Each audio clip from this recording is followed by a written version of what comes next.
დედოფლისწყაროში სარეაბილიტაციო ინფრასტრუქტურული სამუშაოები გრძელდება წელს ამ რაიონს 4 მილიონამდე ლარის დაფინანსება გამოიყო ამ თანხით მუნიციპალიტეტში 20 ინფრასტრუქტურული პროექტი მიმდინარეობს. ეს რიგდება როგორც ქალაქში არსებული, ისე სასოფლო დანიშნულების გზები, ბორდიურები გრძელდება, ხიდების შეკეთება, რეაბილიტაცია უტარდება საკანალიზაციო და წყალმომარაგების სისტემებს. ამ დროისათვის ინტენსიურად მიმდინარეობს წნორი დედოფლისწყაროს ქვემო ქედის სახელმწიფოებრივი მნიშვნელობის 16 კილომეტრიანი გზის რეაბილიტაციაც.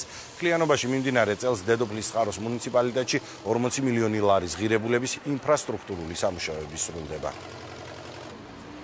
ამ ფონდიდან შარშან 9 მილიონი გამოიყო დედოფლისწყაროს, ანუ 8-ჯერ მეტი თანხა არის გამოყოფილი წელს. რეგ ფონდებიდან გამოყოფილი თანხები პირდაპირ თვითმმართველობას ერიცხება და თვითმმართველობა ახდენს ამის დამენეჯმენტებას, რაც ასევე ძალიან მნიშვნელოვანია ქვეყნის განვითარებისთვის. ჩემთვის გასაკვირია ხშირად ტელევიზიით მოსმენილი ის განცხადებები, თითქოს სამუშაოები შეჩერებულია ეკონომიკის ვარდნად, შეუძლია ნებისმიერ ასეთი მოფიქრალ ადამიანს ჩამოვიდეს დედოფლისწყაროში და თავის თვალით დარწმუნდეს თუ რა სამუშაოები გვაქვს დაწყებული. ტაქსით მოვიდოდით თუ მარშრუტკით მოვიდოდით, აქ ამ ქუჩაზე არავინ არ ჩამოდიოდა.